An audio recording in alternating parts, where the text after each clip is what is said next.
Sono Kiki e vi do il benvenuto sul canale. Nel video di oggi vediamo come schiarire e scurire i colori freddi più usati nella pittura delle miniature. Qui sotto nella descrizione vi lascio il video precedente dedicato ai colori caldi. Ma adesso non perdiamo altro tempo e cominciamo dallo spicchio subito dopo il rosso, ovvero il rosso-viola. Se scegliamo il bianco per schiarirlo avremo tonalità chiare e delicate di rosa, ma leggermente vuote. Come nel caso del rosso, possiamo creare i volumi con questi colori più chiari e poi renderli più carichi a livello cromatico con una leggera velatura del colore originale. Se lo schiariamo con del giallo pallido, otteniamo sempre dei rosa, ma più caldi e corposi come il color pesca. Se invece scegliamo un grigio chiaro, vediamo che otteniamo dei colori molto belli, più naturali di quelli della prima riga e perfetti per le ombre delle parti più chiare. Per quanto riguarda invece le parti scure, iniziamo con un classico colore nero. È molto incisivo, quindi ne andrà sempre usato poco. Otterremo così un bellissimo color vinaccia, via via sempre più scuro.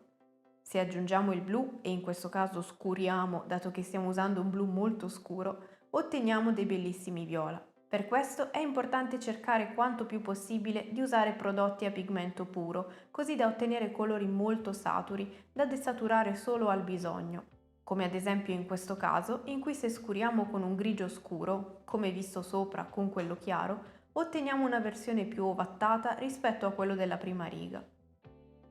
Questi quindi sono alcuni esempi con cui possiamo schiarire e scurire un colore come il rosso-viola e dare vita a tantissime sfumature diverse per i nostri modelli.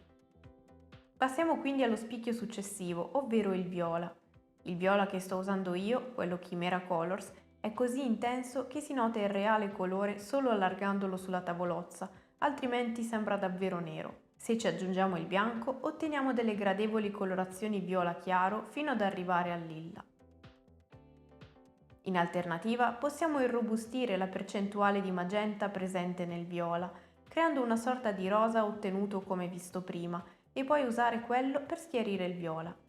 In questo modo ne otteniamo una versione indubbiamente simile a quello sopra, ma che ha più corpo e calore e che spesso utilizzo per schiarire gli incarnati viola fantasy. Se infine utilizziamo il giallo pallido, notiamo una leggera differenza rispetto a quelli sopra, dato dal fatto che il giallo è il complementare del viola sulla ruota e di conseguenza l'unione di questi due, seppur in minima parte, crea colori più neutri. Data l'intensità del viola, nella parte scura si noteranno poco le differenze, soprattutto in video, ma vi invito comunque a provarle con i viola di cui disponete. Basterà davvero pochissimo nero per scurire moltissimo il tutto e quindi meglio procedere sempre con cautela. Stesso discorso lo possiamo fare unendo al nero e al viola anche una piccola parte di magenta. Otteniamo una versione molto intensa ma appena più rossastra che in video purtroppo si nota pochissimo se non nella parte finale delle pennellate. Se invece irrobustiamo la percentuale di blu già presente nel viola, otteniamo un bellissimo blu-viola che dipende molto dal blu usato. E proprio questo colore, il successivo sulla ruota, se schiarito con il bianco, ci permette di ottenere l'indaco, un colore a mio parere davvero molto bello e non così utilizzato sulle miniature. Con il blu possiamo davvero sbizzarrirci. Aggiungendo semplicemente del bianco otteniamo degli azzurri molto gradevoli. Con invece un giallo pallido o una via di mezzo come l'avorio, creiamo tonalità appena più tendenti al turchese, soprattutto nella versione più chiara. È con il giallo invece che il colore cambia completamente, dato che creiamo tonalità verdi che dipendono da quanto giallo andiamo ad inserire. La stessa varietà la otteniamo scurendo il blu, se infatti partiamo con il classico nero otteniamo subito un bellissimo blu di Prussia che possiamo via via intensificare per le ombre. Aggiungendo invece il verde, in questo caso un verde non troppo scuro, otteniamo prima un colore acquamarina e poi un bel verde smeraldo.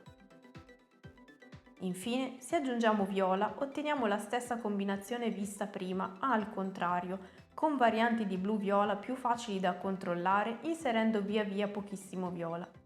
Questa personalmente è senza dubbio l'area della ruota che preferisco, insieme alle tonalità del viola, e appena posso uso questi colori sui miei modelli. Sono curiosa però di leggere qui nei commenti quali sono i colori che preferite usare voi. Ma ora passiamo al penultimo spicchio, altrettanto bello, ovvero un blu verde. Il turchese è un mix di blu e verde e in quanto tale, una volta schiarito con il bianco, risulterà molto simile a quanto ottenuto poco fa. In questo modo però abbiamo una base stabile con percentuali fisse di colore e quindi un risultato più controllato. Stesso discorso vale aggiungendo giallo pallido, nel quale quella piccola percentuale di giallo fa risaltare la parte verde del turchese. Scurendolo con del blu raggiungiamo molto velocemente un blu pieno, ma la via di mezzo è davvero un colore che trovo fantastico, perfetto per dare più varietà ad abiti e tessuti scintillanti. Risultato completamente diverso lo otteniamo invece con il nero, colore che ovviamente spegne e ci permette di ottenere un colorottagno via via sempre più ingrigito. Manca giusto lo spicchio del verde, composto come sappiamo da giallo e blu.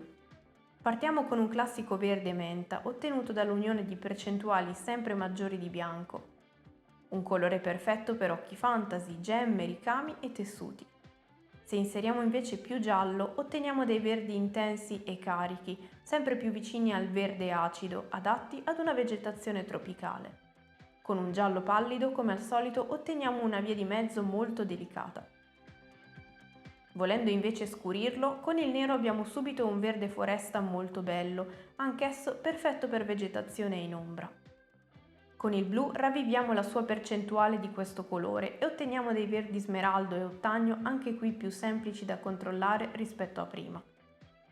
Se invece creiamo il mix di giallo e nero che dà vita al verde oliva visto nel primo video, poi ravvivato da questo verde intenso, otteniamo dei colori molto naturali e credibili, perfetti per le vegetazioni, e ottimi anche schiariti a loro volta.